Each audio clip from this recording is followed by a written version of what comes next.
In question 1, we have images taken every 5 milliseconds of the positions of a racket and a tennis ball.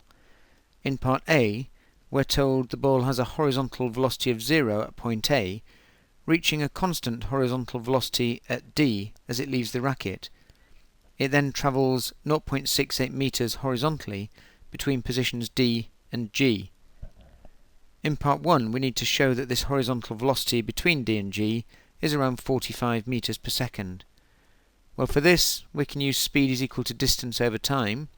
The distance is 0.68 meters, and between D and G there are 3 gaps, each of 5 milliseconds duration, giving a speed of 45.3 meters per second, which is around 45 meters per second as required.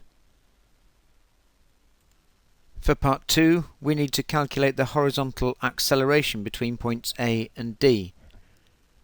Well, acceleration is change in velocity over time taken, and the ball goes from 0 meters per second to 45 meters per second in 3 divisions, which is 3 times 5 milliseconds. This is an acceleration of 3000 meters per second squared. In part B, we're told that at position D the ball was projected horizontally 2.3 meters above the ground, and in part 1 we need to show the ball would drop to the ground in about 0.7 seconds. Well, for this we can use these values. The distance is 2.3 meters to the ground. Its initial vertical velocity is 0 meters per second as the ball is travelling horizontally. We need to find the time, and the ball accelerates due to gravity at 9.81 meters per second squared.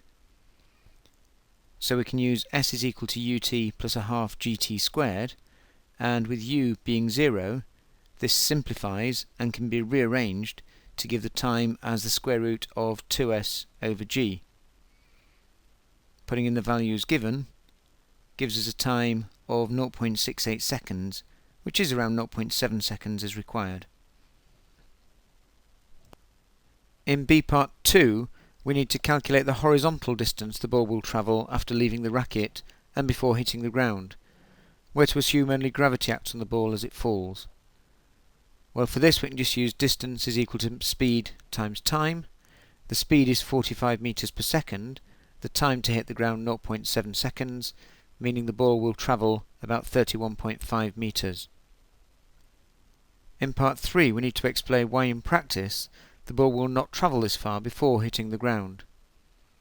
Well, air resistance will reduce the horizontal velocity.